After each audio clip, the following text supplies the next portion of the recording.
Good day to all my fellow marks out there, and welcome to the wacky and wild world of professional wrestling, the only form of entertainment where the most dominant and menacing faction are dressed in fresh Hanes white t-shirts. Grab yourself a drink and a snack, kick your feet up and relax. You are now listening to the Groupchat Wrestling Podcast. Hi guys, welcome to episode 25 of the Group Chat Wrestling Podcast. I'm your main host, Mike. It's Mike GWP on Blue Sky and TikTok. I'll let the other co-hosts introduce themselves. Hi, I'm Andy. Merry Christmas, everyone. I am that ball bro, your American hero, Brett right here, and Feliz Navidad here from the States. Yes, sir. Good man. Right, boys, so I thought we'd start off this week talking about AEW's small residency at the Hammerstein Ballroom. Or AEW and Ring of Honor, I should say. Brett, you went to a few of the shows this weekend. What was that like?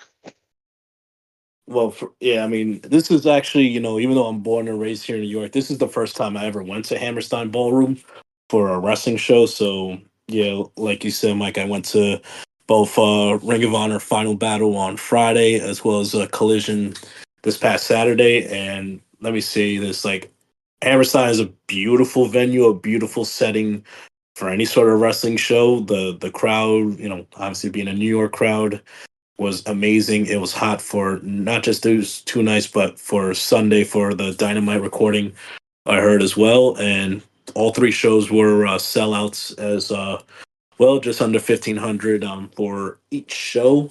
And I just hope that Tony Khan and management looks forward to 2025. We know they're going to be booking smaller venues, going forward, and any small intimate venues that they could book similar to Hammerstein is just going to be an amazing look and presentation for what they're looking for on TV going forward. But I mean, yeah, the action was great all weekend. The atmosphere was top tier, A plus. I mean, starting this past Friday night, going to Ring of Honor Final Battle. It was a very cool and fun show. Like I said, the crowd was into it from start to finish. But what got me though, I don't know how it came across on TV or pay per view. Was Chris Jericho's promo in the background? The whole King of New York. It sounded like he stuff. got a lot of booze. Like, it sounded like the crowd were really fucking. Oh He was getting a lot of heat, man. It was good. Oh yeah, it was fucking great. But here's the thing, I don't know how much you're aware of all the New York references that Jericho's been giving the past few weeks, being the King of New York. They're all wrong. I know, it's fucking great.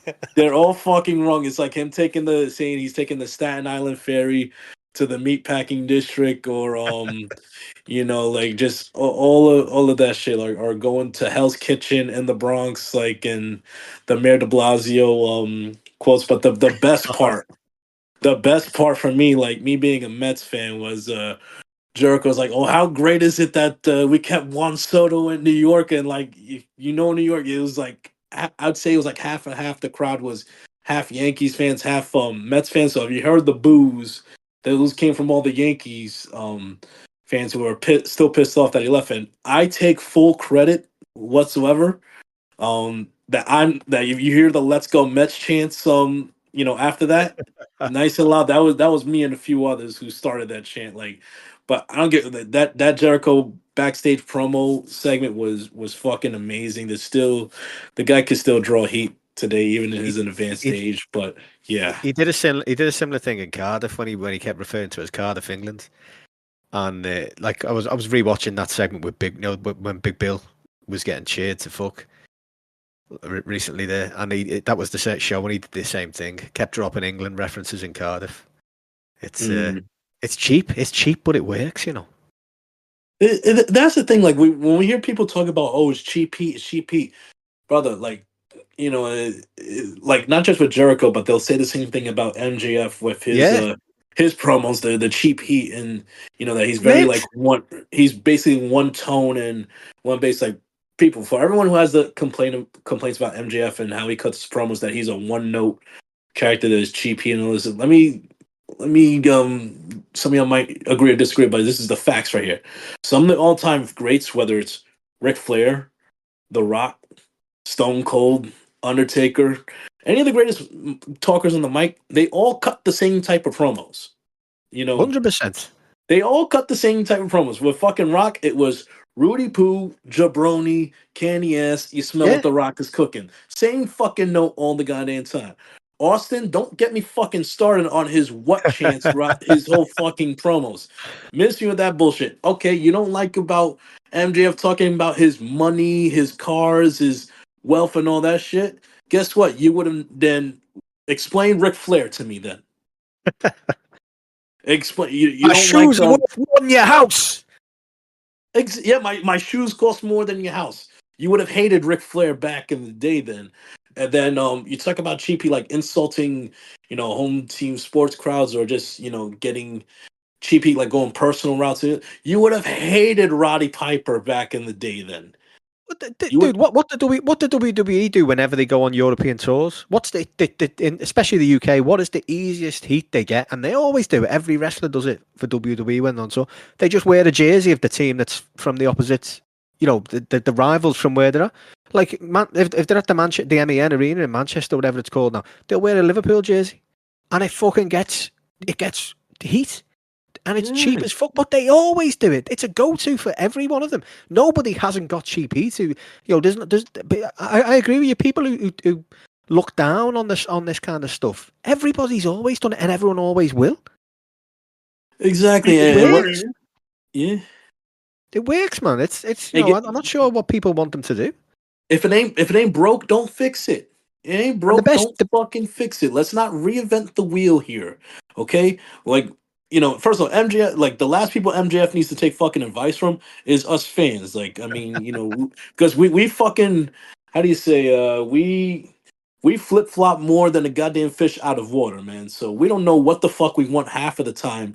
Anyway, when it comes to 100%. professional wrestling, we have a lot of us fans. We have a quota of just bitching and complaining that we have to fill on a weekly and daily basis when it comes to any part of wrestling. But the whole MJF shtick that he's lazy, he's a lazy motherfucker. Almost every goddamn wrestler does the same note, does the same shtick with all their fucking promos.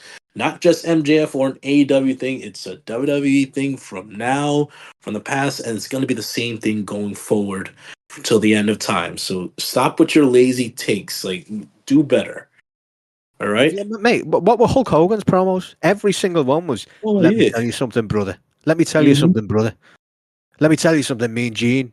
And then he'd have a little ramble, and then he'd do the old, Hulkamania's going to run wild. Me and my Hulkamaniacs take my fucking my vitamins, and like he would just do the same fucking shit. Vitamins, prayers, and fuck off with that. But everyone, man, come on. He's still fucking doing it now. At rallies where he can't even rip his fucking shirt off. Oh yeah, that's what happens when the juice aren't working, are they? Yeah, and that's what happens when that juice wears off. Over time. Before I go back to Ring of Honor, I want to make just a quick hot take right here. I wanted to ask you guys, you agree, since we're talking about Jericho. I think if Jericho would have retired back in 2021, 2022, I think it was 2022 when he lost the Ring of Honor title to Claudio. 2023. I think it was. Was it early 23? No, I think it was late 2022, if I'm correct, that final battle. But so here's my point. Yeah, I think it was, yeah. Let me ask you this, and anyone's listening, tell me if you agree or disagree. If Chris Jericho would have retired in 2022 after losing the ROH belt, Jericho would have had an argument to having a perfect career. The people will find there'll be people out there who will find issues with all sorts of parts of his career, though, wouldn't they? I mean, people just like to whinge. I mean, when you look back at his career, though, it's like, damn. Over 30 plus years, like every fucking promotion that he's gone to, whether it was WCW, his early days in WWE, like coming in, you could make an argument he has the greatest debut in Monday Night Raw history. You can make an argument he has the greatest one of the greatest returns in Monday Night Raw history. 07, 08, Save Us, Y2J. Look at everything he's fucking gotten over in his career. He's gotten over a list multiple times. One in WCW with 1,002 holds. in his feud with Dean Malenko. He got over the list of Jericho in 2016. He got over a light bright jacket, a fucking flat screen TV, a potted plant named Mitch. I mean, he got over Jake Hager in AEW. I Okay, mean, now, man. shit. That's You got bonus that. points right there. He got a fucking hat over that just happened to be on Jake That's Hager's a head. fucking negative. Well, no, I mean, considering that Jake Hager came in with zero aura, whatever, I'm saying he got him over for a few minutes. So I think that's a positive for Jericho, whether you like him or Yeah, not. at the end of the day, mate, I've said this before. The hate is fucking out of control. Like he is one of the greatest of all time. Like regardless of what people say, if he'd Yeah. have retired in 2022, AW would have suffered. And like as much as people don't want to hear this, he does pick up some of the biggest fucking numbers. And yeah, we don't care about ratings anymore. We said that, but just do you think Tony Khan and WBD don't care about metrics? Of course they fucking do. Yeah, they've got the deal. Doesn't mean they're going to stroll along and not give a fuck about metrics. They're still going to be looking at fucking numbers. Whether it's yeah, the Nielsen ratings are out of date, and we know that. But he still picks up some of the biggest numbers. He still sells some of the biggest merch. So if he had retired in 2022, I actually think AEW would have suffered as much as some of these people who claim to know it all and think that their opinion is everybody's on fucking Twitter. Think that he should have fucking retired, or that people turn the TV. I mean, this whole fucking thing people keep throwing out. Yeah, well, whenever he's on, everyone turns the TV off. Well, I'm sorry, you might pretend you do, but they don't, clearly. Like, that's actually a fact that they don't. He gets a lot of, all this kind of thing that people say, oh, go away, heat.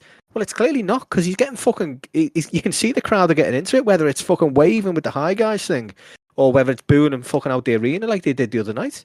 At the end of the day, his current, is since 2023, post Will Ospreay, he had a really bad run, probably the worst run I can remember of his, where it was the Golden Jets, and then it was just kind of hanging around doing fuck all because of the whole, waiting for Kenny Omega to come back. Is he coming back? Is he not coming back? We want to carry on with the Golden Jets. Fuck the Golden Jets. We didn't want the Golden Jets. It should never have happened. But anyway, he was just hanging around with nothing to do, and it was shite. It was absolute dog shit. They were clearly putting him on TV because they needed him on TV for whatever reason, because he's a fucking ratings draw. And it was aimless. It was pointless. He's out of shape, and it was dead. And it was getting to cringe levels. I've actually enjoyed the stuff since the Learning Tree. I preferred it when it was more on the nose, as more of a punk piss take than anything. When it went full on children's TV presenter, it got a bit fucking stupid. But there's been some good stuff come out of it. Has it been the best stuff on the show? Has it fucking bollocks? But it's still been fucking entertaining, and it's still been good. And it's stuff more recently now with the New York stuff. I'm loving. I think that's fucking brilliant. I'm hoping it ends with. I mean, this whole. You'll go on to it in a minute, but I'm hoping it ends with. I mean, it would have been great if Bandido hadn't got injured, and it kicked off. And if they are building around Ring of Honor with a TV deal, I mean, look, that's another thing on the Jericho thing. He's been put onto, he's gone to Ring of Honor because after a TV deal. The fact that they've gone with Jericho for his name value says everything. Everything you need to know, really. It's name value means a lot still, regardless of whether he can still go in the ring. And his most entertaining matches of late have been just chop fests because he can't go like he used to. Yeah, he can still hit a lion salt, but a lot of the other stuff's not fucking great. But that's not what he's there for, is it? He's not there to have fucking 5-star matches. So put him on Ring of Honor anyway to get this TV deal. Yeah, that's a great plan. And the idea of Bandido going in there to a TV show, a Ring of Honor TV show, and making him a big deal and basing the promotion around him, I fucking love that. And I would have loved that for him to go in, him to have to go through Brian Keefe, go through Big Bill, and then beat Jericho at the next pay-per-view. That would have been great. But I don't know how Bandido is now. But I would have loved that to coincide with Big Bill turning on Jericho, because the way I see it now, I don't know if they're going to phase the Learning Tree out and move more into the King of New York stuff, because Big Bill is a New Yorker. And it would be such a good fucking way for Big Bill to finally get that fucking face turn, and maybe if Bandido is injured, be the one to take maybe not take the belt off him, but to take Jericho down a peg. Anyway, I've gone off track there. We were just talking about Jericho in general, but it just frustrates me because and I end up I was saying this to Mike before, I end up becoming like almost a defender of Jericho, and it's the same with Britt Baker or fucking anyone else who gets the pile-on treatment. It's so over the top, the pile-on treatments on all these people. Yeah, You I know know, I mean, you. You're people absolutely right rating with the people pile rating treatment. the match one on Cage match, mate. Come on, the match was all right. It wasn't brilliant. It wasn't that bad. It was not a 1. It wasn't a 2. No. It wasn't a 3. Yeah, if you want to say it was a 4, I'd accept that. Personally, for me, it was probably between a 5 and a 6 somewhere. You know, it served its purpose. There's not anyone who rates that a 1. I'm sorry, but you have no fucking enjoyment in your life. You are a miserable cunt. Miserable cunts indeed, man. Miserable cunts. But Sorry, man. yeah, Sorry. so all good. But yeah, like just back to Ring of Honor, man. Listen, I'd say the majority of the night the crowd was into it. It was awesome. Pretty good night of wrestling. I mean, surprise return. In the first match, you had Mansoor versus the Atlantis Junior. Very good match. Good little back and forth, and there's a few moments where Mace, where Mason on the outside kept interfering a bit. Until the end, we get the return of very, very scary, very evil himself, Mr. fucking Danhausen. And I don't care what anyone says, I pop when he comes from out of the ring. He pulls off the Danhausen mask to reveals that it's Danhausen. So I'm taking that as a tribute to Sting. Remember the old Yeah, yeah. the old Sting meme with him taking off the mask and it's him. Like that's what it was great. I mean, listen, say what you want. Danhausen, got a huge pop, huge reaction. Hit him with the nut shot, then drop the teeth down both I think Mansoor and Mason's mouth. Like, you got a nice loud pop, loud reaction, but I don't care what it says. The moment of the night was the 6-way survival of the fittest match for the television title. It's so fucking good, man. I'm a big Blake Christian fan. I don't understand the hate he gets online. He's just another one. I don't get it. I think he's fucking brilliant. Yeah, like that. So I'll be honest, like I I don't I need to catch up like a lot of the indie action where he does most of his time, in GCW and other spots like that. But yeah, like I have to catch up and figure out what the majority of the hate is. But what I found hilarious is that not just during that match, but later after Collision, they did a Ring of Honor taping. Apparently, like I guess a lot of people say that he looks like this rapper Jack Harlow a little bit. It's because they keep singing that same fucking lyrics from the Jack Harlow song. I don't like the whips and chains. Don't tell me like over and over again. Whenever Blake Christian was just like the center of the attention during his matches, but no, he's so fucking good. He's so fluid. From point A to point B. But yeah, man, it was an awesome match. All the contestants from Brian Cage, AR Fox, Blake Christian, Commander, Willie fucking Mack. I loved Yeah, it. Oh man, he's brilliant. I love him. He's ace. I yeah, want to see Willie, more of Willie Mack. yeah, Willie Mack was fucking great. I mean, and yeah, you also had Mark Davis in there as well. But one of the shocking moments of the match was Brian Cage actually got pinned like fairly early with like still 2 or 3 guys left. So the excitement building the crowd, like no matter what, we're getting a new champion. And it was a great decision that it was Blake Christian and Commander as the final two because, like you said, Oh, I for whatever totally reason, agree. yeah, like Blake Christian for whatever reason just got so much heat with the crowd. He's so hated, but Oh. whether you think it's fair or not, it made perfect No, sense. he's great at generating heat, man. He like you see some of the stuff he does online. He's really good at it. But for some reason, he gets this the same as a lot of us. He's another one who gets this bizarre, like over the top pile on fucking hatred from people, and it's like you kind of look at them and you like all the whinging, and you do realize you are being worked as much as you want to, protest that you are not being worked and you just don't like him for whatever reason. You are being worked.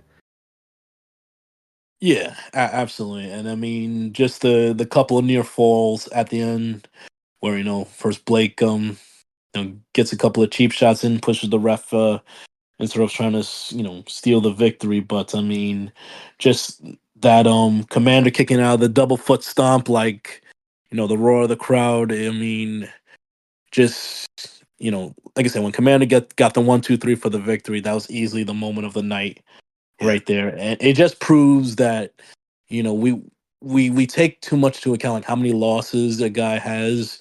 We think a guy has lost so many times that he's immediately buried, that he's immediately, worthless or whatnot. But Commander is one of those guys that he's another example within AEW Ring of Honor that you put in the work. He's put in the work. He's put the time and the effort. He's shown up. He's done everything that the company has asked him to do. Whether it's be a fill-in for the Continental Classic, after Juice got injured. I mean, still putting on epic Yeah.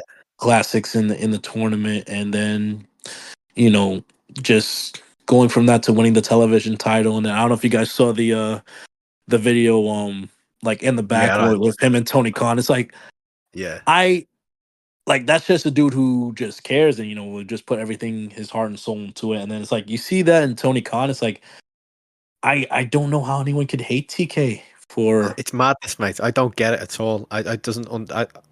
It's insane. Like, what has he actually done to make people hate him this much? It's bizarre. He just seems like yeah, he's a billionaire, but he seems like such a nice guy, and everyone who works for him says he's a nice guy, apart from the people who've had inhumane treatment recently. But everyone else seems to say he goes out of his out of his way for to help people and to do things for these guys and to give them the the platform. Let me, yeah, it could be that. Let me ask you before we move on. I don't. This might sound a little tribalistic or not, but I gotta ask this question. You don't think a Dragon Lee looks at Commander, what he's been doing in AEW Ring of Honor this year, how over he's been getting with the crowd, and now him, putting on bangers in the Continental Classic and now winning the television title in Ring of Honor, finishing off 2024 in a highlight, in a major win. You don't think Dragon Lee has any second thoughts of not staying in AEW? I mean, compared to what he's doing in WWE now, which is very little to nothing. Probably. Wouldn't surprise me. Yeah. But I don't know. I'm very cynical with all this. I think a lot of these guys, if they're getting paid big money, they probably don't care. Yeah, no, Well, they don't right. care I mean, until they get released anyway. Yeah, and then that's when they have a whinge. But back on what you said a few minutes ago, though, Brett, about the push. People say, "Oh, you're buried because you're losing." This is one of the things that grates the fuck out of me.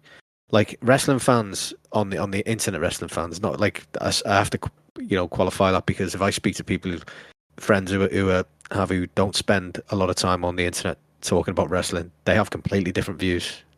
But this idea that internet wrestling fans have that if you're not winning titles, you're not getting pushed. Like, where does this come from? Like, there's only so many titles, and like for me, like I say this because a lot of people that at the moment are talking about Beast Mortos not picking up wins and saying he's being buried. Why isn't he getting a push? He is getting a push because for me, he's on TV every fucking week, putting on incredible fucking showings. We're seeing him. He's in our mind because he's kind of there all the time. To me, that's a push. He's he's a focal point of the show a lot of the time.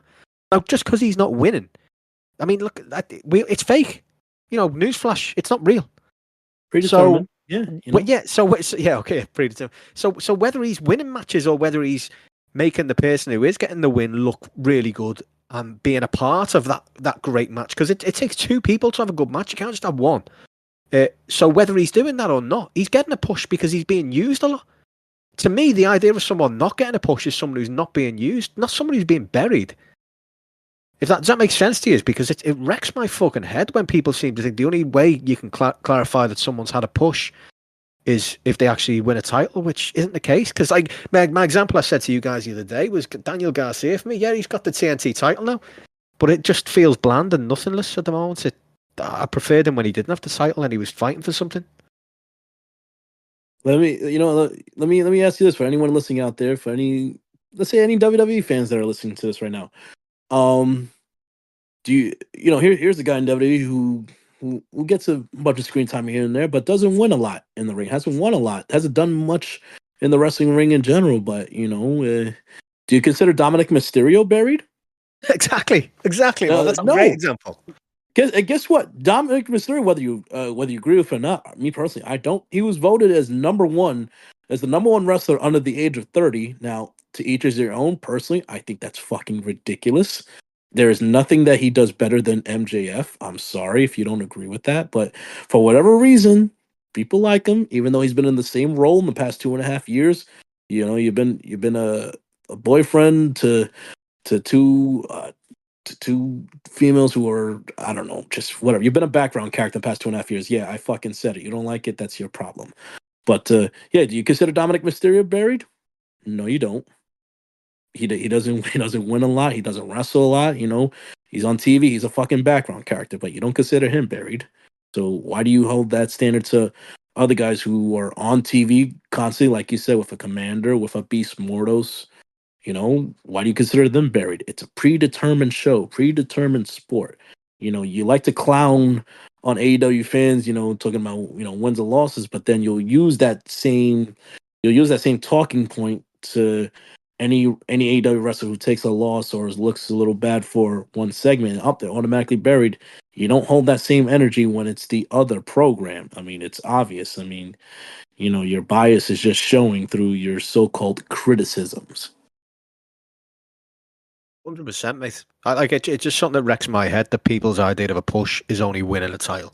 It's not like it's for me. It's being a focal part of the show and being involved in great matches a lot, which Beast Mortos is. Like he's on every show, putting on great matches.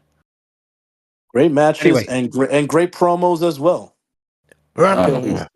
Exactly. When Mordo speaks, I listen. I know what he's saying. He's not just roaring. Oh, he's man. like Groot, isn't he? He roars and you go, yeah, I agree, mate. Yeah, you are getting a push. You know what? That's what Mordos needs in 2025. Like it's like with Rocket Raccoon. Like whenever he's at Iron Groot, like you have Rocket Raccoon just explain like, oh, that's what you mean. Like you need someone like that with Beast Mordos. That would Like be great, man. And then like, you know what? This is where Abrahantis would actually be useful. Beast Mordos would go roar, and then Abrahantis would go like Mordo says, and then he'll go on a huge soliloquy off of that one roar. That's where Alex can actually, pay that some. Would be good, that, man.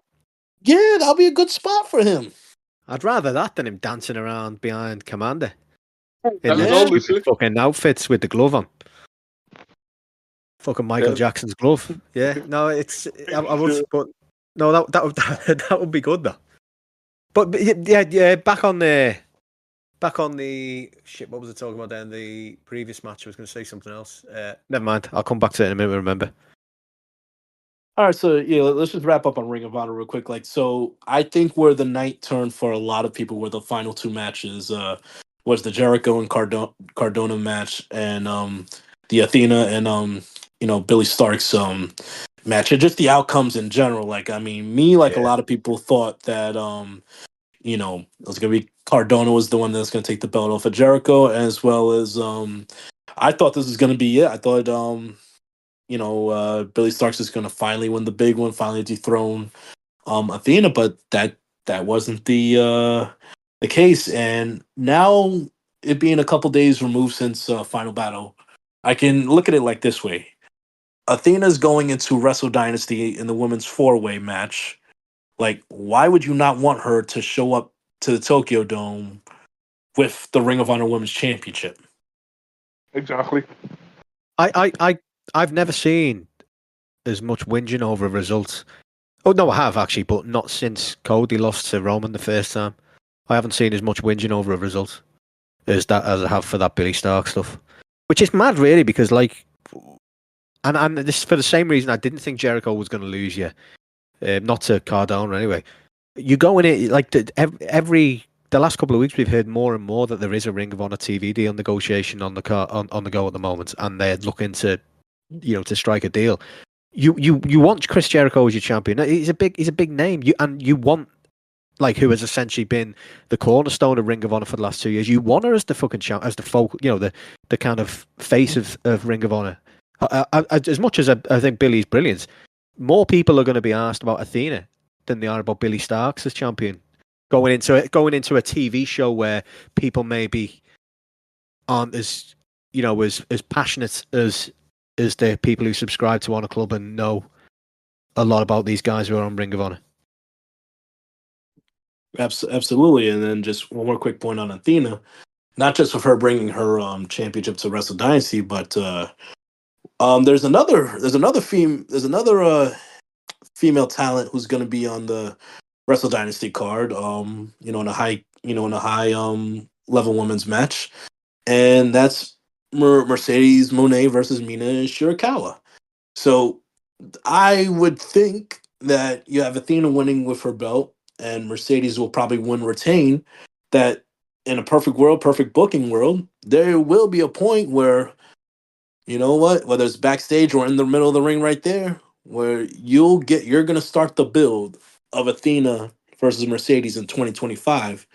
Now, when that happens, I think it should happen at All In. I think that should be the main event at All In because you go back to the press conference when they announced All In at the Texas Rangers ballpark.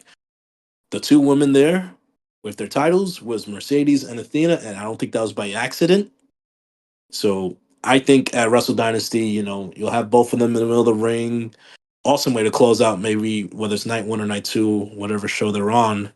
Them holding up their titles as kind of giving that picture who's the top female in that promotion or in the world. I mean, because you can make an argument that's their number one and number two right there. So that'll be It's an awesome shot right there. it's a good shout, that. But the one thing about that really puzzles me, and I've said this before. Well, I've said it this week. I haven't said it on this. Is the Rev Pro titles on the line? I've got a feeling Mercedes are losing. I just can't see her winning that Rev Pro title because it means unless Rev Pro have struck some kind of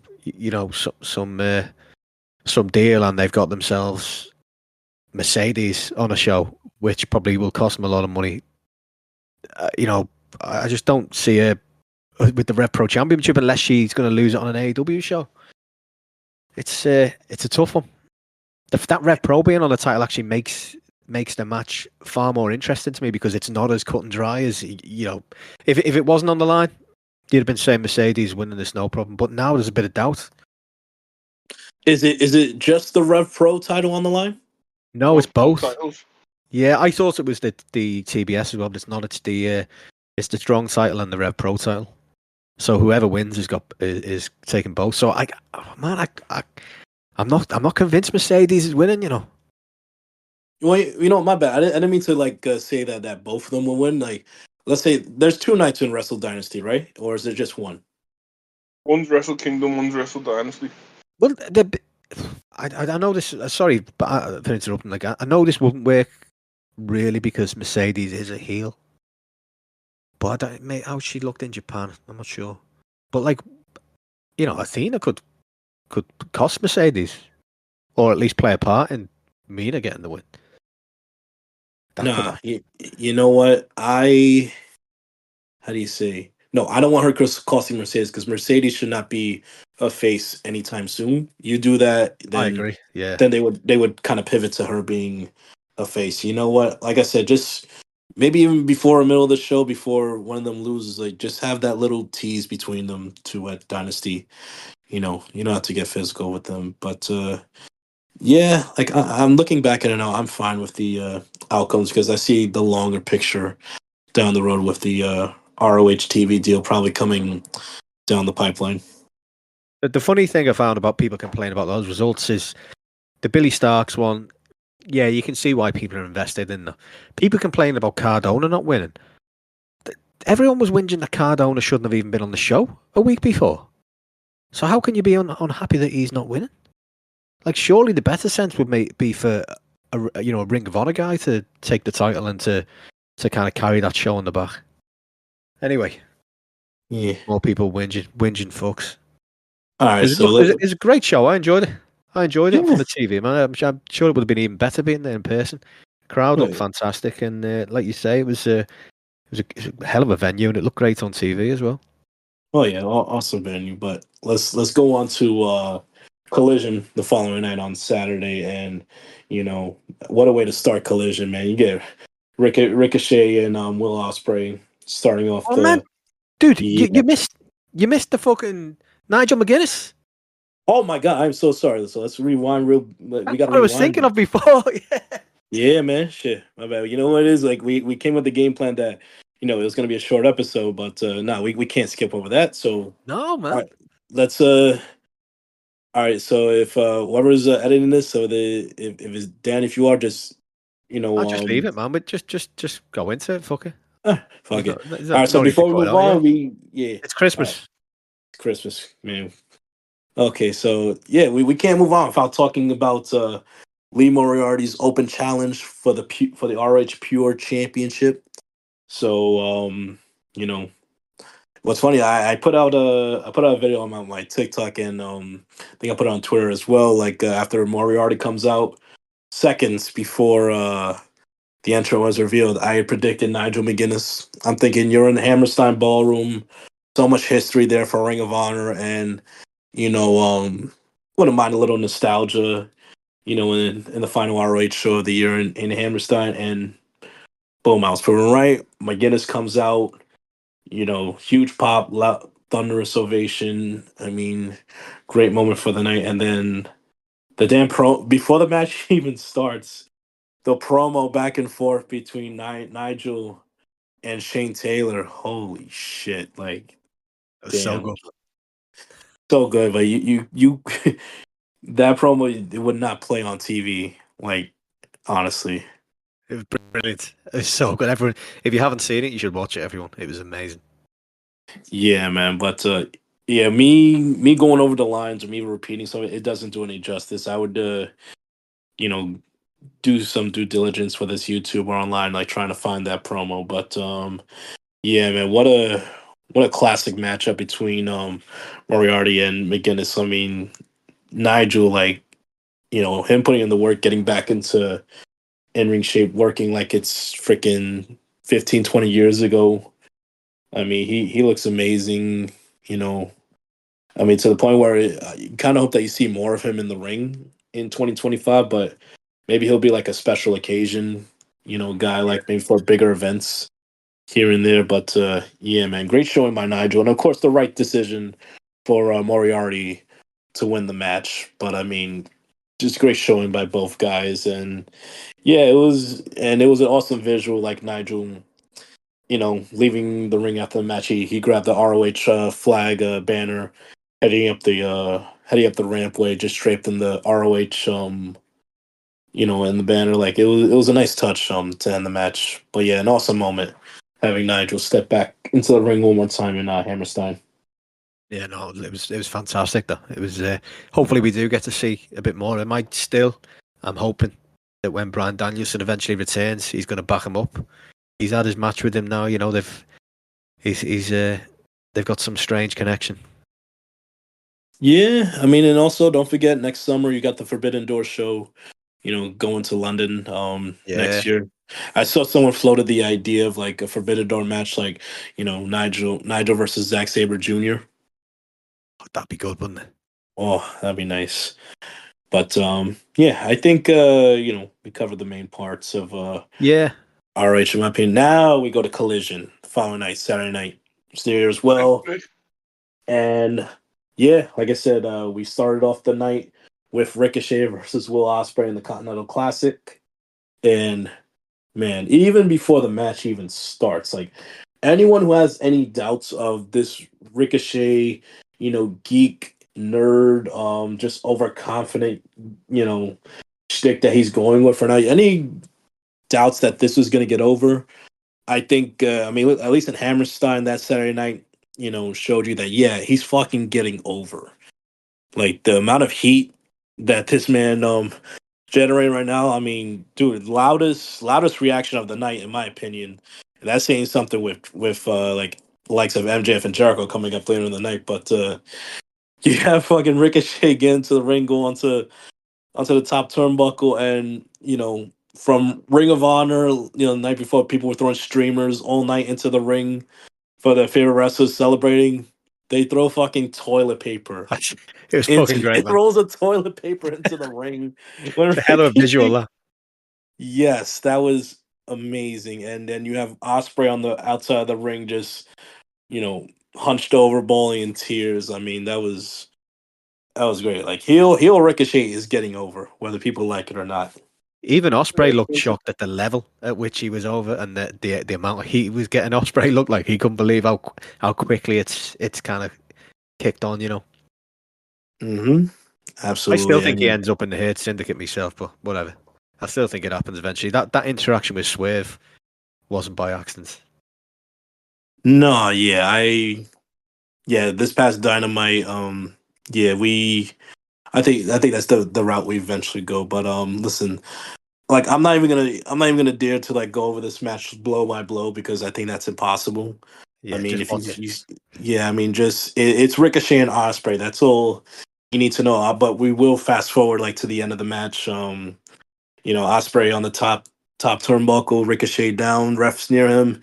His foot accidentally hits the ref. Goes into the ropes. Osprey falls down. Ricochet hits the spirit gun. 1, 2, 3. Ricochet with a controversial win over Osprey gets another 3 points. And at least at that point in time, like we don't know what happened on Dynamite, but I don't know if Ricochet. I mean, I don't know if Osprey is mathematically out from contending for the Continental Classic title. We'll have to watch and see. But yeah, man, amazing match from them. I haven't seen any spoilers. I've managed to avoid, thankfully. I hope he is out because that would be just a shock. It's something that we wouldn't have expected. Everyone would have expected Osprey in the final four. So Yeah, man. it'd be a great move if he's not. But I guess we'll find out in a few days. Yeah, man. I don't. Let's fast forward to like after the show. Osprey, he goes to Ricochet to confront him about him kicking the ref into the ropes, and Ricochet's playing stupid. Like it's like I don't know what you talk about. I ain't kicked no ref, and Osprey said bullshit. You know what the fuck you did, and I'm gonna go look at the replay, and Ricochet just sound like the nerd. He's like, yeah, you go ahead and do that, man. Yeah, I ain't kicked the ref. Yeah, I don't know. I just love it. It just sounds so real. It was fluid in me, but it's going to push the story into 2025 that I assume we are going to get a third match between those two. And yeah, on Ricochet and Osprey, please. Let me ask you, lads, something. Do you remember? You might not remember this, but do you remember when everyone said Ricochet couldn't talk? Yeah. Great Yeah, times. What a time to be alive. He wasn't allowed yeah, to talk, is what they meant. Like Allowed to talk. exactly. And the people don't understand. There's more than one way you could talk and get over. Present yourself, man. And like he's going for this, this over the top nerdy, goofy, gimmick or overconfident self. And I just hope and pray he keeps it going for a long period of time to the next pay-per-view.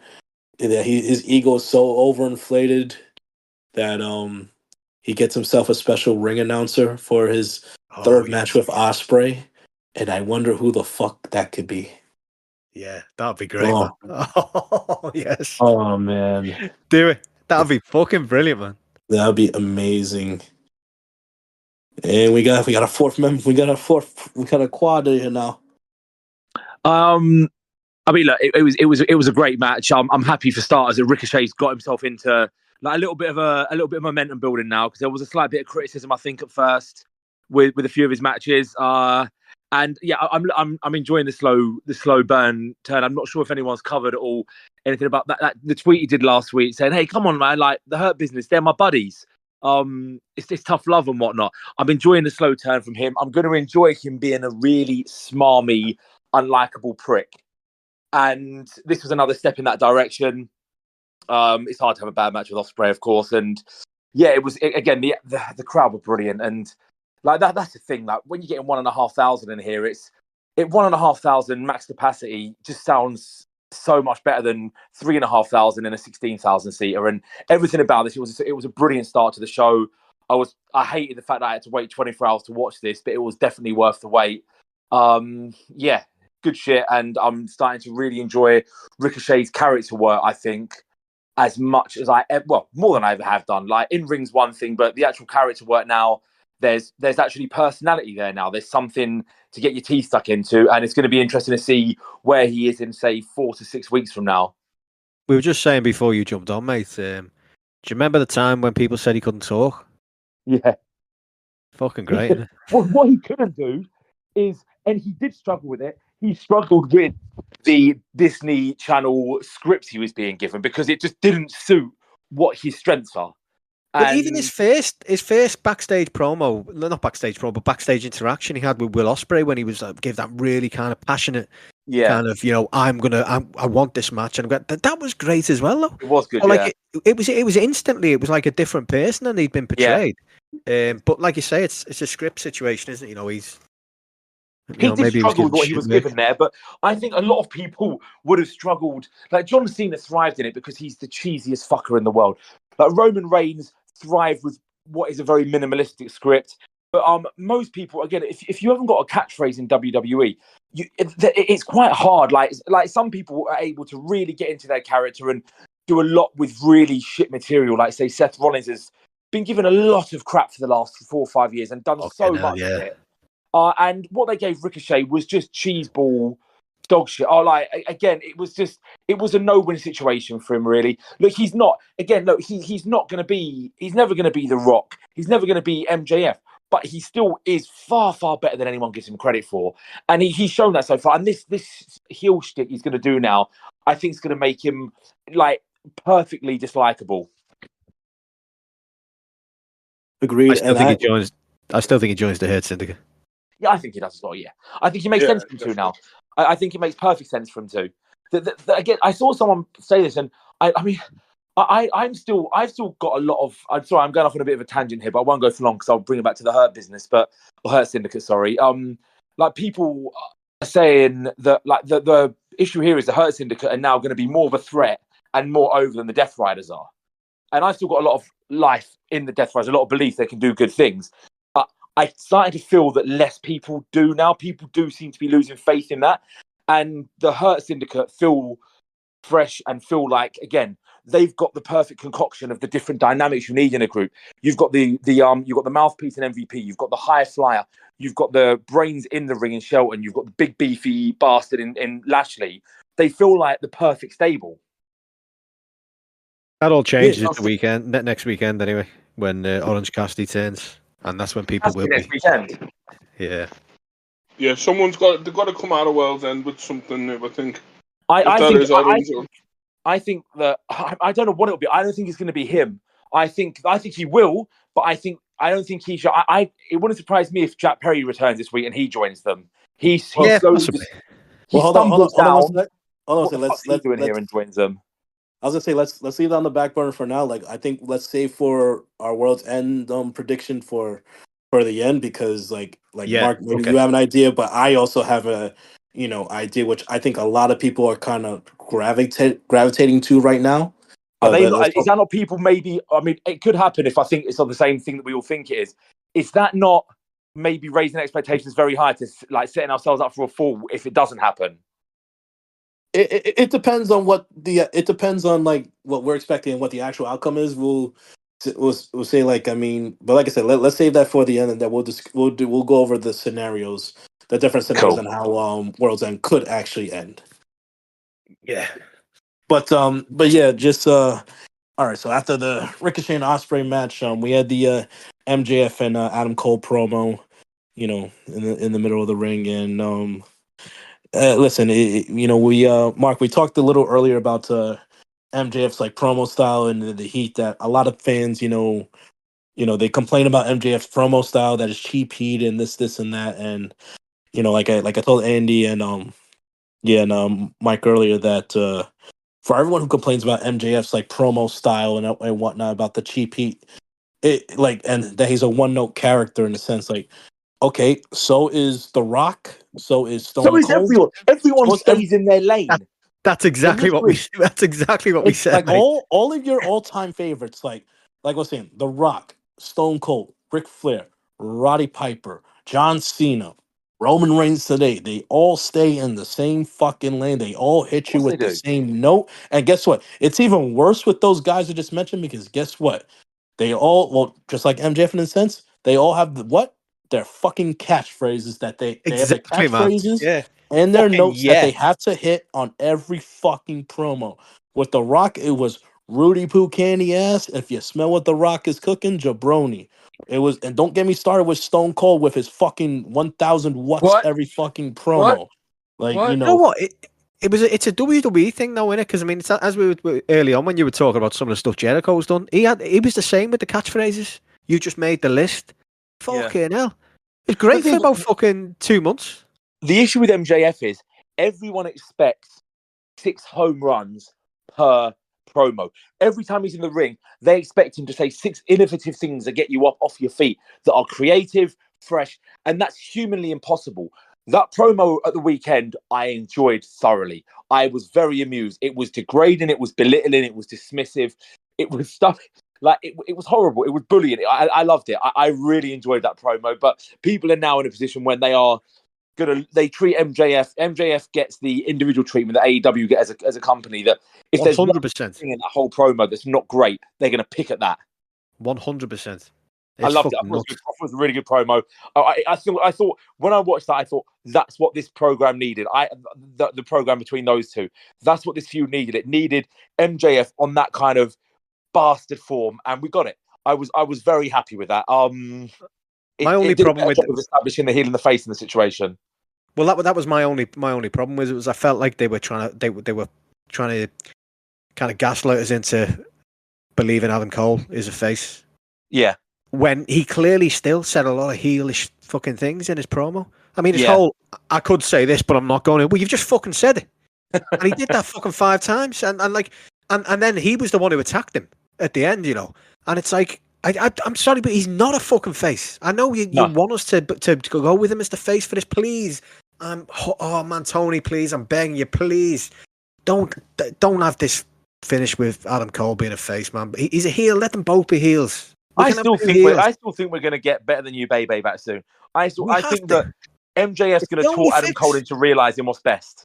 It's the only way out of this. Like it's the only solution to what has been a feud that I actually really enjoyed up until Adam Cole's injury, and after that it went downhill. But you know, I thought it was some of the best stuff on TV last year. And there's also, I mean, to be fair, it was the only thing that was actually story driven in AEW for like 2-3 months. It was when I thought they were when they first brought Collision and they were struggling to find a balance of really good matches and basically any progression with stories apart from that, because we headed into All In with that literally being their only fucking story. Yeah, it literally was that. But I think that again, I agree with you, Andy. It is the only way out right now. The only way. It has to be, because any other way leaves us disappointed and leaves us. And where do you go with them both? Like, what do you do if Adam Cole and MJF don't end up going in the tag division, going after the tag titles? What do you do with them? You can't put MJF back in the world title scene, and I don't see what you do with him. Otherwise, you're just going to have him bouncing around through menial feuds. They'll be good. There'll be good promos, but they won't be anything to get your teeth stuck into. And that's the thing about MJF. You want to get your teeth stuck into his feuds, like you did with Punk, like you did with Jericho, like you did with Cody, like you've done with, like they are the long-term thing with Adam Cole. That's what you want from MJF. And singles feuds, there's nothing unless you shove him back into the title scene, which no one wants just yet. At some point, definitely, I want another title reign from him. Definitely, not just yet. So, therefore, 6 to 8 months of them doing some good tag shit, being bastards, getting the tag titles. And again, they can have some great feuds, like MJF and Cole against FTR, against the Young Bucks, against the fucking Outrunners. There's so much good stuff you can do. And as we said, you'd have this kind of this ongoing, you know, gimmick story, whatever, where they don't trust each other and they are working together. They know they're both cunts, but they're always looking over the shoulder because they think the other one's going to fuck them over.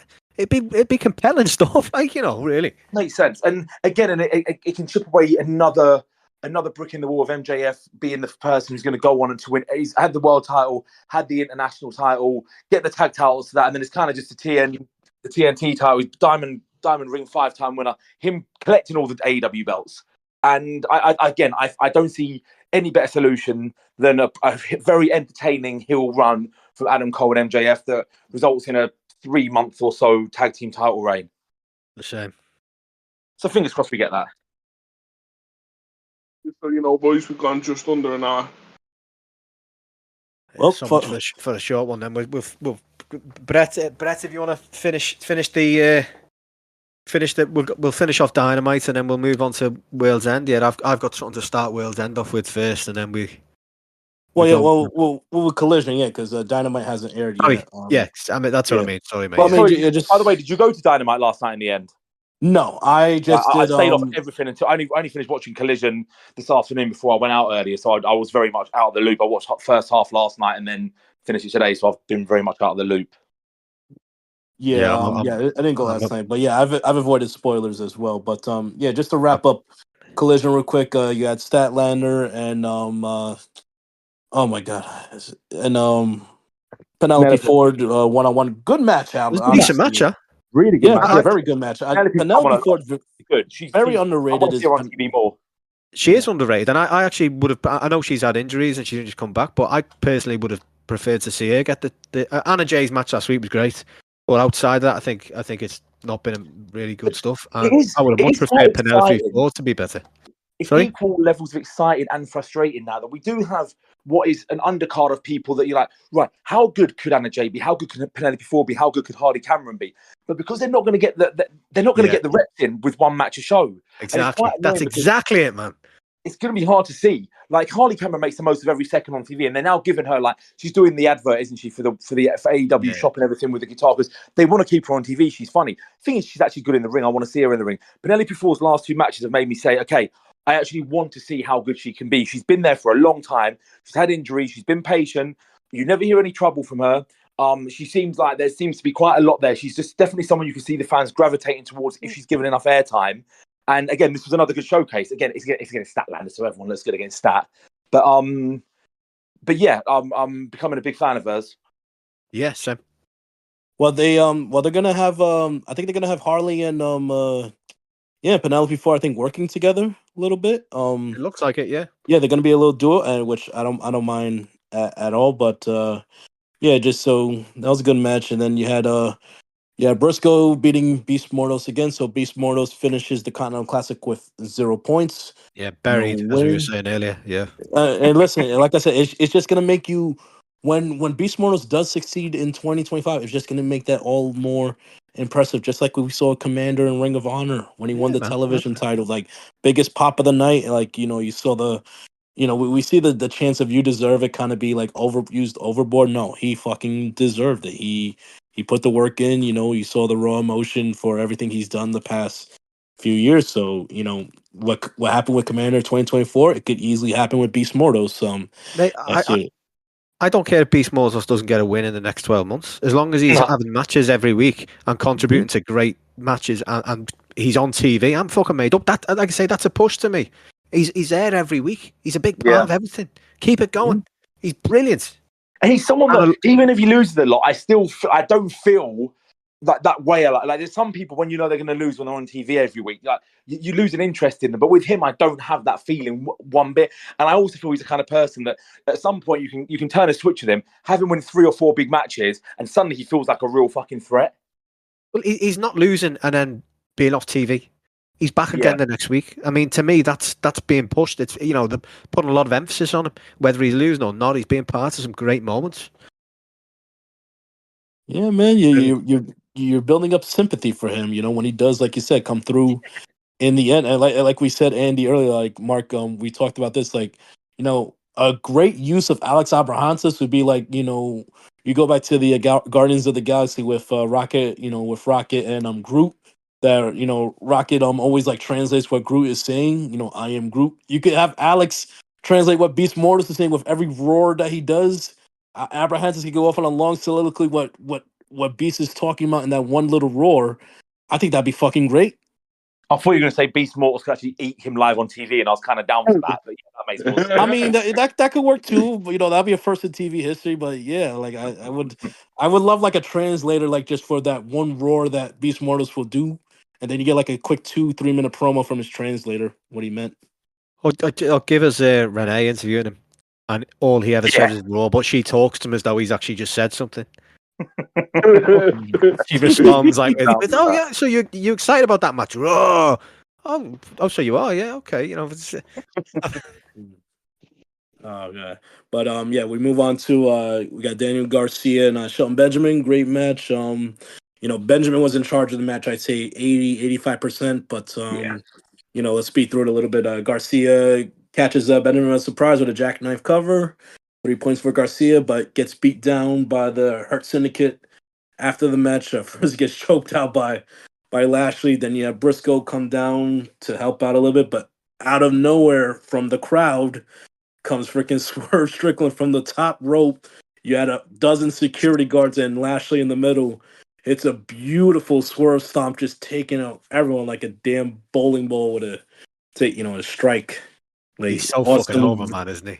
It's ridiculous how over Swerve is. Yeah. Fucking over, just over the moon, like amazing. So that's setting up maybe another match with Lashley or the Do you Hurt think they're Syndicate. gonna? When do you think they'll push that? Do you think they'll add anything on a Dynamite for Worlds then, or do you think they might have fight for the Fallen? We've I'm got not that. sure. I'm not sure. I was thinking like an idea that maybe they could have gone with was like for World's End, they could have done a trios match with the Hurt Syndicate versus like Swerve, Briscoe, and Daniel Garcia. You could have done that, like a nice little trios match where, how do you say, you could have given the Syndicate the win. Briscoe obviously would have been the fall guy to take the pin in that scenario.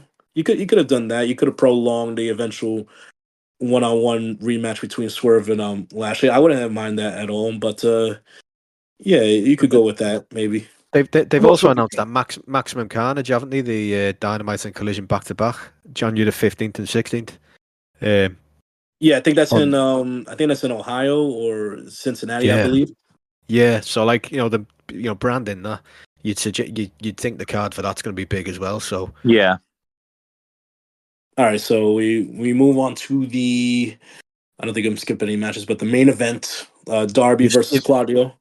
You've skipped a great spot though. Oh, which spot was that? Costco guys in the ring. Oh yes, how could I forget? Anthony Bones looked like a man possessed, man. Yeah, so you had the Costco guys come down for quick interview segment, and who got interrupted by Jericho in the learning tree. Well, the King of New York, Chris Jericho. Yes, which King of New York over learning tree Jericho any day of the week. 100%. I agree. Transition to it fully.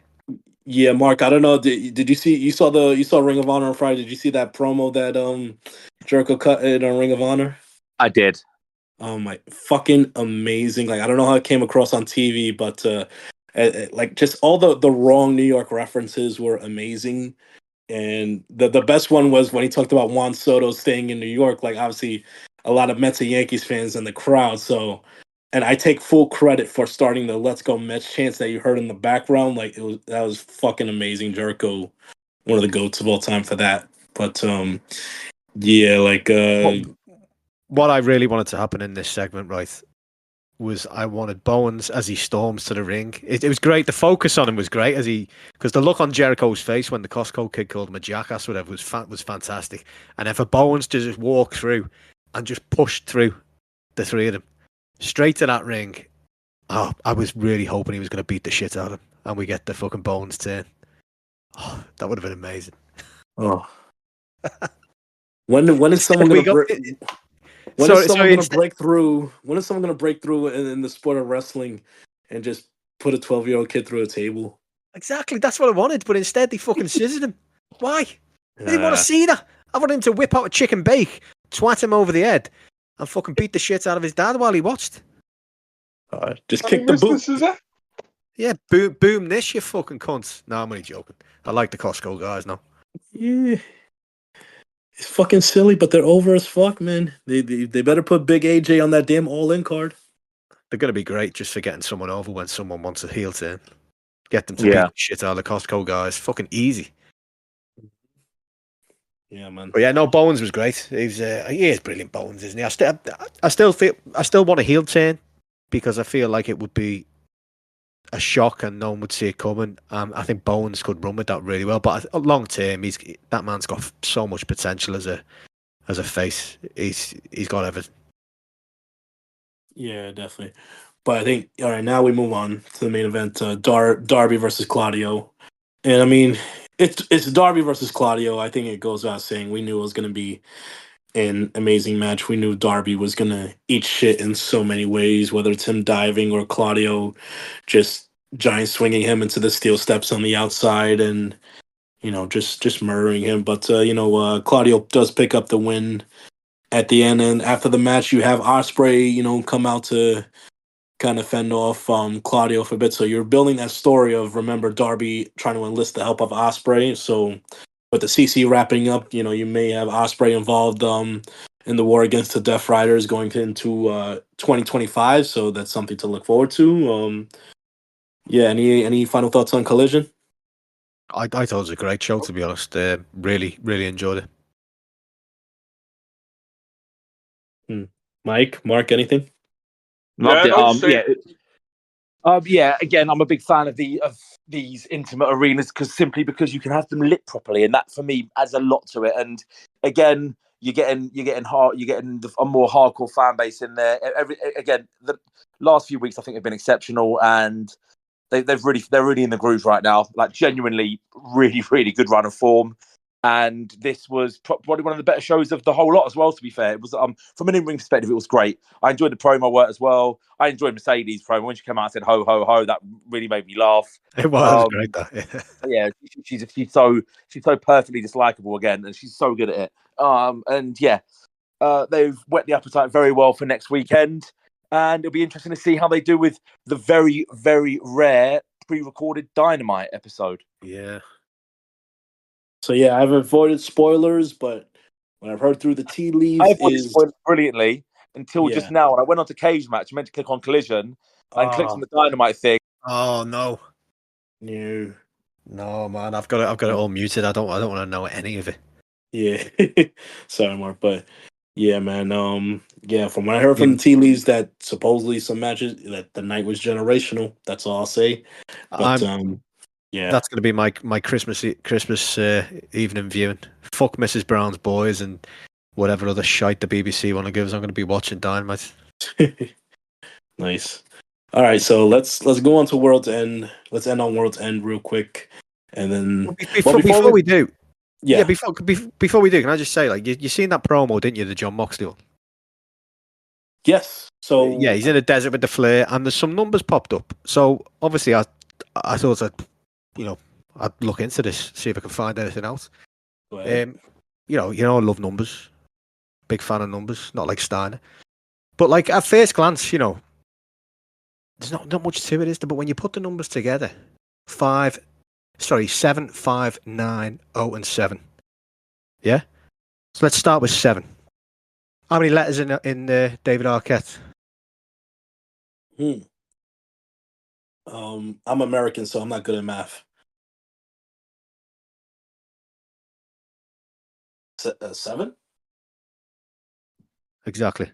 7. Not David Arquette, sorry, Arquette, 7. Yeah, so that's 7. That's the first one. So does that mean something? I think it might do. He's been announced at a wrestling convention's coming up soon, so he's clearly still got his finger on the pulse. So then we go to 5. WCW in the year 2000, they had 5 world champions. Sid Vicious, Jeff Jarrett, Kevin Nash, Booker T, and who was number 5? David Arquette. Exactly. See, already, this is just fucking nuts. So then we go on to 9. What's 9 got to do with this? Ready to Rumble. David Arquette's, some would say his best movie. I'm not sure. Got an IMDb score of 4.9. Yeah, that's definitely his best movie then. Swap that around, it's got 9. 9. It wasn't 8-Legged Freaks? Well, that probably had a higher rating, so it wouldn't have fit with the score, but 9. That was so bad. Take the 9 out of the 4, you've got it. So then this is where it gets really interesting now. We get into 0 hour. Imagine the teasers that we're going to get in 0 hour next week. Mox is lining it all up for us. He's telling us what's going to happen here. It's fucking insane. Like it's all in plain sight. And then you get to like, what was the last number? It was 7, yeah. And like this is where it gets to the point where it's undeniable. We've set the stage. We've honestly, this is just fucking nuts. 7. It's fucking where's me notes? 7. Oh, that's right, exactly. When David Arquette gets his match, yeah. When he eventually turns up and he has a match, Dave Meltzer's going to be watching. How many stars do you think he's going to give it? 7-star classic. Exactly. And we get the 75907. It's fucking there. It's happening, and I cannot fucking wait. I've got my scream mask ready. I'm going to love this. The dots align. I don't know why anyone can think it was going to be anything different. Man, it's gonna look like a genius in his own right when that reveals. Exactly, man. It's honestly. But anyway, we're going to the rest of the matches because that's what I think's happening anyway. But Yeah, exactly. Yeah. So we got Hobbs versus Takeshita for the international title. I mean, I just, you know, what I want here. I just want something as juice. Like this is one where I just want all out 2023, like a Miro Hobbs kind of match where it's just beefy and bastardly and just hard. Basically, I just want this match to be fucking hard. I'd like Hobbs to win, but I don't think he will. No. I think it makes sense to keep it on Takeshita, doesn't it? Yeah, I think so. I mean, fucking, you know, Yeah. Jonah will fucking spit his dummy out, won't he, as well, if Takeshita doesn't win. Oh, Yeah, they man. haven't Hobbs done will enough be with his the number run one enemy. at all yet. He needs a statement No. win. Ideally, it won't be a clean win, but a clean win wouldn't go amiss. It's a strange one, this, isn't it? It's a strange one to put Hobbs straight in. It's a strange one to put Hobbs straight into this match where you really you can't see him winning. He probably shouldn't be winning at the moment against Takeshita. So it's a weird one. Yeah. I mean, it kind of ties in storyline wise. Like, remember when he confronted Takeshita a few weeks ago, Yeah. where it was him and Callis, and he's just like, you forgot, you never reached out to me when I was injured, and you forgot my number and all this. So I can see, like, storyline wise, like him going after Takeshita. It kind of makes sense. Like, honestly, what I want to see from this match, I just want to see a great showing from Hobbs, like something that we can look forward to in 2025. And I'm still holding out hope that 2025 somehow, some way, Hobbs finds himself intertwined with the Hurt Syndicate, because, like I said, that's just a match made in heaven right there. I mean, you could see a scenario where, let's say, Ricochet's in the Hurt Syndicate, but he's being so fucking annoying, too much of a geek, with that group, in a sense that Hobbs would show up out of nowhere and fucking destroy Ricochet and just take his spot. In a sense, and like, can you imagine the visual, like, if MVP as the mouthpiece being surrounded by Benjamin, Hobbs, and Lashley? Hobbs is a better heel than he is a face for me. Definitely, He's great with that when he gets that snarling look on his face, and I think the problem is it's just after his injury. It's a sympathy thing, isn't it? It's kind of give him he's been injured, bring him back as a face, and we're just going to wait for the point when he is going to turn. So I think he will at some point down the line. I mean, shit, just look at that visual. I mean, and just from a standpoint of you wanting Hobbs to, like, be in the best possible position to succeed, like having MVP as his mouthpiece, and then learning under someone similar to his upbringing in Bobby Lashley, in a sense, like, you don't tell me that you're gonna tell me that Hobbs won't benefit being in that group in the long run. Yeah, man. But I'm still hoping for the WWE. I think that's gone, mate. I don't think I think that's completely done now, isn't it? I know. I'm just holding up hope. I want an AEW United Empire. I know I'm alone. I know I'm on my own. But it's what I'm hoping for. You get Hobbs joining up. You could do the tag team of Hobbs and Benjamin. Oof, that'd be fun. All right, so what other match we got? We got Cole versus MJF. I think we've spoke, haven't we, about where we want this to go or where we think it'll go. It's. I think it's quite important. This is a good match as well. I think Adam Cole needs a really good match here. It's a mad one because you got people like that. Again, it's another case of this revisionism that goes on with internet wrestling fans, where people are now getting to the point where they're starting talking like he's never had a good match. Oh yeah, loads of fucking good matches in AEW. So many good matches, which is why I want him to have. He's had good matches in AEW, man. Yeah, exactly. Really good matches in AEW. The guy's been injured for a year, and he's come back, and people have almost decided that they're going to rewrite history. The same as they did with MJF's title run, essentially. Oh, that was shite. Apparently, was it? Fuck. Anyway, yeah, we know where this one needs to go. We need to end up with better than you, baby, too.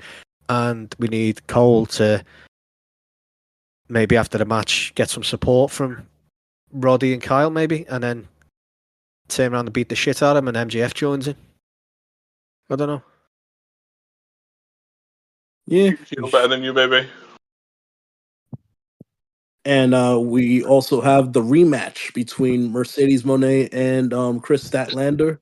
I think this it's an impossible test, but I think they will. I think this will be a contender for women's match of the year because as great as it was at Full Gear, knowing these two performers, I mean Mercedes one of the best in the world along with Statlander.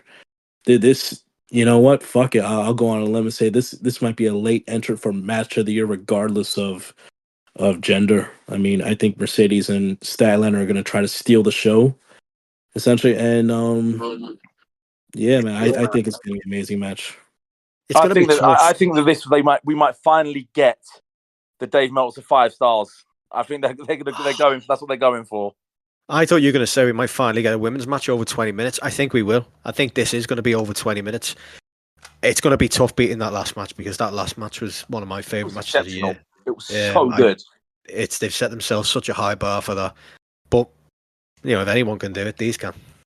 I think it has a chance of going over 20 minutes for the simple reason I don't think this is like a loaded card like as far as count wise as far as matches go. Because I'm trying to think off the top of my head, how many matches? Like, is it 6 or 7 matches? 3 continentals, the 2 women's titles, the international, the 4-way, and Cole MJS. So we've got 8 matches. I expect one more on Dynamite. Yeah, I'm hoping we get the Outrunners as something on 0 Hour at least. Yeah, I think 0 Hour could be pretty stacked. There's a lot of people not on this card, so 0 Hour could be pretty decent. And I do think we get one more match on the card. Yeah, but you know, boys, we're on 120. Yeah, we'll wrap it up now. After these, and we also got the Thunder Rosa and Mariah May match. I think the Tijuana Street Fight. I believe it's being booked as. I think we can all agree Mariah probably will win this match. Yeah, she has to win. There's blood. Sorry, lads. 0 Hour. Fucking Tony Storm's clearly going to be on 0 Hour. Yeah. Oh yeah, we gotta get the rookie some time on. You know. Yeah, Tony v. Dion will be on 0 Hour. Yeah.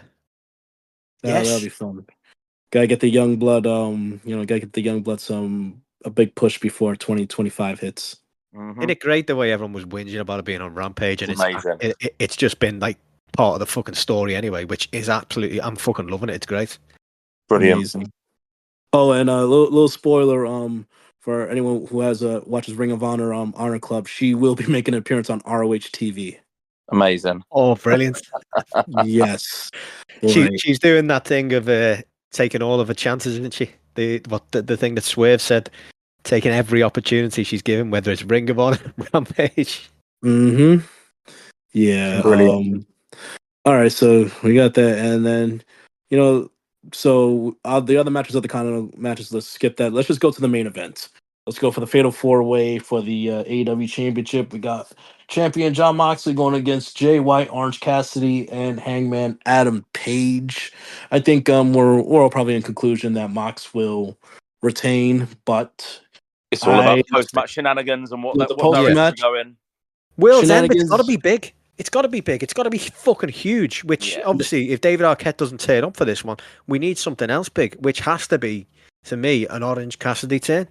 I don't know if you guys noticed it on Dynamite, I think it was, where you had Jay White being interviewed with Orange Cassidy, and he was like saying, at least I know Orange has got me back. I trust Orange. Not like Hangman. And then obviously Hangman came in, and Jay White was great with the way he reacted, but it's got to be Orange, the one who stabs him in the back. It has to be. Because he's fully pushing this whole thing that he can't trust Hangman.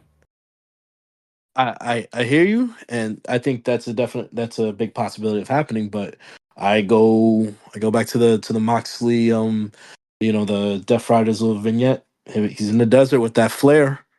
And anyone knows, with emergency flares, what do flares do? They signal for help. They signal for assistance.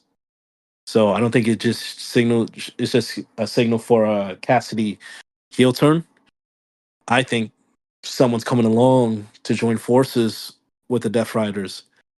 And if you've been listening to reports about a certain mega return coming back soon into the fold, what if one of the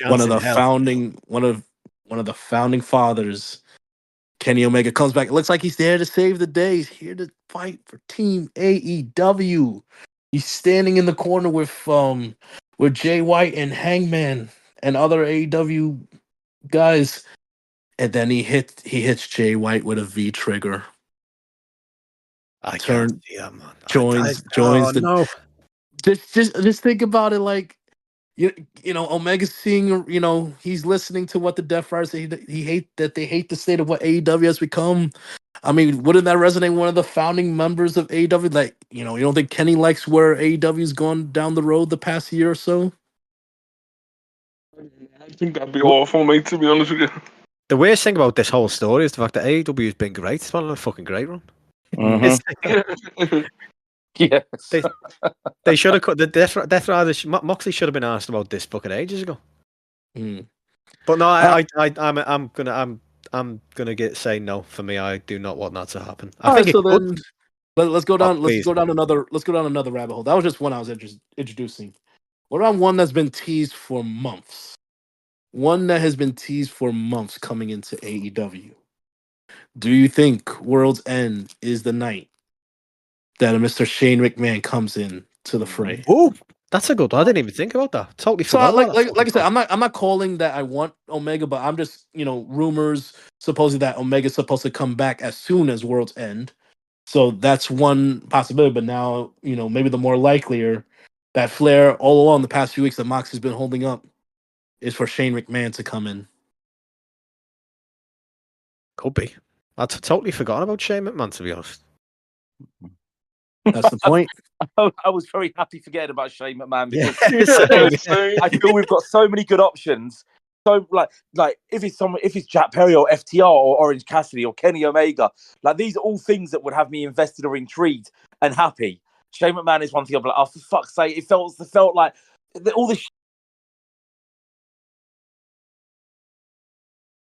was when they were pretending they were caring about fucking ratings and like how can they get the ratings up. Like AEW in a position now where they've got Max, they've got the TV deal, the crowds are fucking small but they're hot, they've had an unparalleled year again. No company's been anywhere near as good as them in 2024. They don't need Shane McMahon. They do not need Shane McMahon. They need to keep giving us the same content they've given us for the last 4 to 6 weeks because it's been really good. I just don't want him. I don't want him. I think like I've said this earlier before you jumped on, like they clearly do still care about metrics. I mean, like Tony and WBD will care. They're not obviously not allowed to just go, oh well, we got the money, we just coast now and watch the audience kind of tune out. But I don't think Shane McMahon would make a difference anyway. I don't think he would. No, I don't think people would give a fuck. No.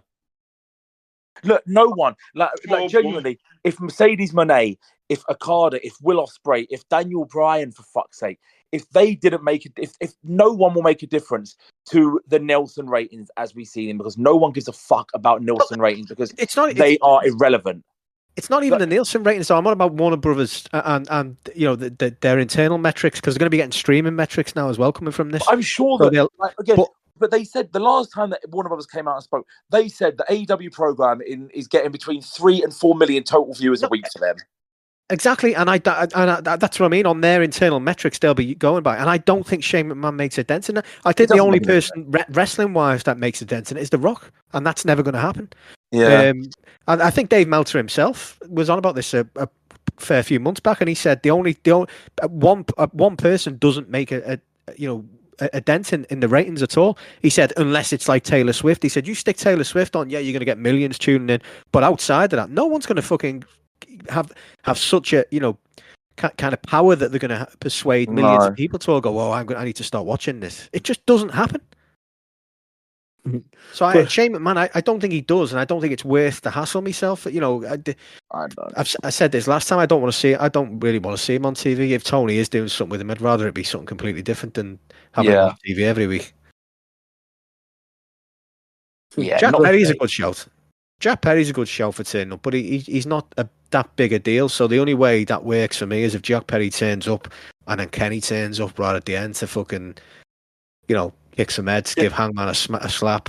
That wouldn't surprise me. It could be like, I mean, when there are so many directions they can go in. That's why I'm still so interested in this. I do wish they'd made the Death Riders feel a little bit more dominant than they have at certain times in certain shows. But I'm still really interested because I do feel now, right, they need to really have the AEW. I understand the C2 and I respect the prestige and I respect the fact that AEW's wrestling company, we focus on this. But when the C2 is over, which is basically, it's essentially over now in terms of being on week weekly TV now. You need to start having that roster turning on the Death Riders, and the Death Riders therefore need more than 4 men. They need more. Yeah. So again, is that Perry? Is that OC? Is that FTR? Like, they need more numbers now, and I don't know who. Like, because we need to have some clear boundaries and clear lines of it's this lot trying to stop them now, because that's where I feel we should be going. Because I feel that they haven't as such dropped the ball, but I feel it's stagnated to the extent that AEW don't get much leeway or goodwill when these things don't play out quickly, and they should react very strongly with a really high-profile ending to World's End with it. They have to. It's for me, ideally, that's what I want. I want an Orange Cassidy heel turn. I want Jay White and Hangman to be getting the shit beaten. I want Kenny Omega to turn up, save the day, and I want that to lead into Kenny Omega giving Jay White going after Claudio or someone. I don't know, and I want Hangman to be going after Moxley after Kenny Omega gives him a slap and says, "What the fuck are you doing?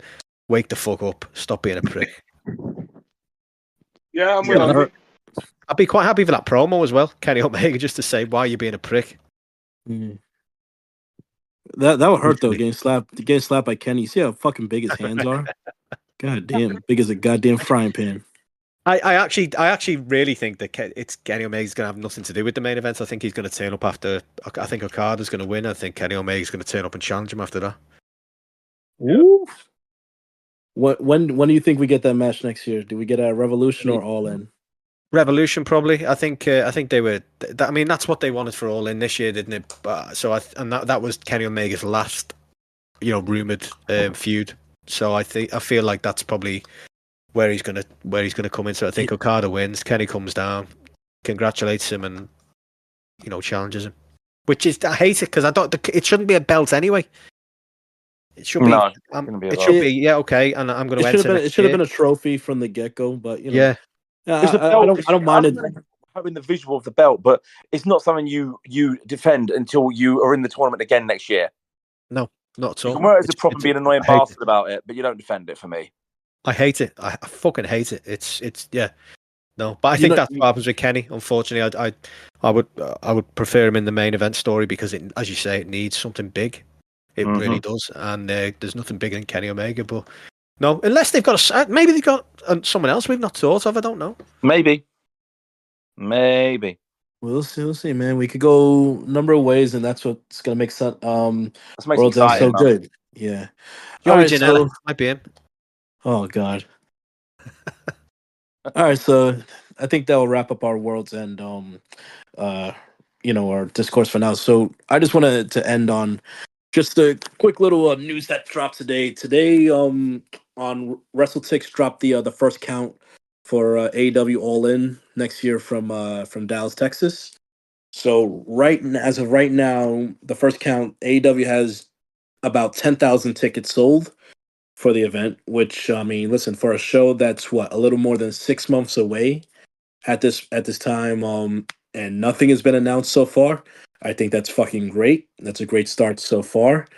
But, it's just fucking mind-boggling that whether it's on Twitter or whatever, social media site you're on, that people will look at those numbers and think of it as fucking disappointment or think of it as it's a L, which makes no fucking sense to me because, like I said, when you have no a promotion other than WWE announces an event 7 months into the future of next year in the middle of July, and they already sold 10,000 tickets with nothing advertised, no matches confirmed or even rumored as of yet, and just a whole bunch of tribalistic, fans just look at that as, oh, that's an L or something disappointing. Like, it makes absolutely no sense. Like, they'll look at the seat map and wonder, oh, there's only 18,000 seats available. Yes, that's the current setup right now. No, whether it's WWE, TNA, or AEW, when they sell tickets for any event, no one ever makes all the sections or tickets available. They do it. Of course not. Yes, they small rollout, small amount of sections. As they sell more, they open up more sections. That's how every fucking wrestling promotion does it. That's how you get effective ticket sales going down the line. So I assume when they reach wrestling either. Yeah, man. Gigs do exactly the same. You know, it's And also, it's can I stupid. like? I don't want to. I really like WrestleTix for like the information they give, but again, they had no idea this week for any of the shows at the Hammerstein of two of the sections they'd opened up, and they've a couple of things they've done lately. They've completely like disregarded sections, and then come back after and said, "Oh yeah, there was an extra 700 we didn't realize." Yeah.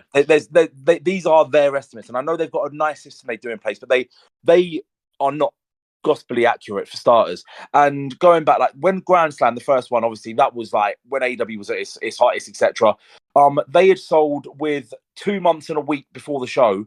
They sold less than 8,500 tickets for that show and ended up with what, over 20,000 in there for a weekly show. Yes, it did have Omega Danielson, but there's a good chance All In Texas will have Omega v Danielson, amongst many other things, with a far superior roster to 2021. So they will, I would say, be approaching 30,000 when we go to air. Yeah, I predict it's anywhere between 30 to 32,000 for the All In show would be good, and which I don't think is actually far off from the record for that stadium for like a non-baseball event. Because if you don't know, it's a baseball stadium that the event's being held at. I forgot whose concert it was, but I think the record for a non-baseball show is like maybe 37,000. I gotta look it up again. So for AEW to do anything over 30,000 would be a fucking success, and I it would think be. for me, if they get their record attendance on American soil, it's a fucking success. Well, why It's a does anyone give a success. fuck though? Like, I don't get this. Like, I mean, like everyone seems to be comparing this to WWE figures. It's a 40-odd fucking year old company that's a fucking behemoth and has had a monopoly. Like, I'd read a tweet before where someone was, I think it was Ian Riccoboni actually, was talking about Ring of Honor doing 3,000 about fucking 7 years ago, and people being amazed that it was possible. And like, why are people so fucking fixated on this? You know why they're fixated on it, Andy? Because they're fucking narcs. That's why. And I was funny little like, listen, if you like this, for anyone listening, like if you judge the success of a wrestling company based on ticket sales, based on ratings, demos, merch sales, or that's what you equate to why your favorite wrestler is because how much ratings they get, how much merch they sell, then you're a fucking narc, you're a fucking nerd, you're a fucking goofball, okay? Like none of that shit matters to you. You're just a fucking fan. You're not in the business at all. You're not a booker. You're not a GM. You're not talent. You're not a scout or anything. So why the fuck that ticket metrics or sales or merch sales or demos or Nielsen ratings that's an outdated fucking system matters to you so much? Is you're just nothing but a tribalistic goon online with a wrestler profile pic. I mean, especially if you're, and it's pretty much Bloodline stands and CM Punk stands for the most part. I mean, if you see those as profile pictures, just block them or turn and run because they don't offer anything beneficial to the IWC or wrestling or humanity in general. I mean, they're just the lowest of the lows, like in wrestling fandom in general. And what amuses me is that whatever the attendance is, people are going to dispute it when they get there. If they say 35,000 people will be trying to push in, it's under 30,000. That's always going to be their agenda to try and knock it down the next level. And then the one thing that amused me is when WWE did Elimination Chamber in Perth earlier this year, there wasn't that many people there, and WWE put out there was the best part of 50,000, and you're like, realistically, there was under 20,000 there. It was quite obvious there weren't that many people there. And but no one disputes it. No one comes out and goes flying like frothing at the mouth about their figures when they've like that stadium was like the stadium's capacity is like 50,000 and like 40% of it was tarped off. Other bits weren't full.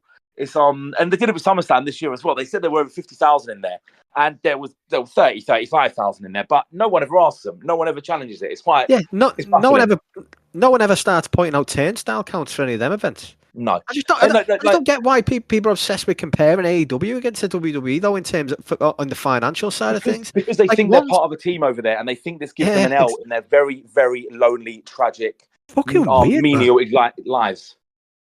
It's weird. It's just fucking bizarre. Like imagine fucking pathetic. Imagine like fucking it doesn't matter. It's just fucking stupid. Anyway, Merry Christmas, everyone. Yes, let's round it off there, I think, because we've given people enough to get their teeth stuck into before the Christmas Dynamite. Has anyone got anything else to add? I think I'm done. I'm tapped out, man. Just Merry Christmas, you filthy animals. Merry motherfucking Christmas. I mean, this was supposed to be a short one today, like, because, you know, everyone's busy because it's Christmas now, but we wanted to get something out just to keep it going. But I just wanted to say thank you to everybody for the last 6 months, because everyone that's listened, thank you so much. We do appreciate every single listen. Yeah, the support's been phenomenal, and like, I really couldn't have imagined that we'd get the amount of people being interested in us talking shite as much as we have done. So because people don't realize the first time we recorded, we'd spoken together once before that. We hadn't even met. Like, I met most of you. Me and Andy met for the first time at the Cardiff show, and we didn't even. We were trying to find each other without knowing exactly what each other looked like. We didn't even know each other then, and we feel that we've all got pretty good chemistry doing this now. And I really appreciate everyone that entertains us, sits there and listens to us when they're working, traveling, going to work, sitting at home doing fuck all, whatever takes your fancy when you listen to us. I genuinely do appreciate that you entertain our rants and ramblings. Yeah, we don't take anything we don't take anything for granted either. Like, we're constantly trying to, think of ways we can improve and entertain you all a bit more with some of the shite that especially me, some of the shite that I talk. And so yeah, no, I just want to say thanks to everyone, and hope you all have an amazing Christmas. I hope Santa or whoever brings you some nice stuff, and hope you get everything you want. Merry motherfucking Christmas, you lot. And we'll see you. Well, are we going to do another one this year? I think we're going to do one before New Year. Yeah, we're going to do one before New Year. Yeah. So we're back for a World's End preview next weekend. And we'll hopefully get onto video in the new year. We wanted to do it before the end of this year, but things just come up on you so quickly, don't they? So yeah, hopefully in the new year. We've got busy lives. Yeah, hopefully in the new year we'll get moving on that front. But thank you all. You're all fucking brilliant, and yeah, you make all this entertaining and worth doing. So yeah. Bye guys. Peace out.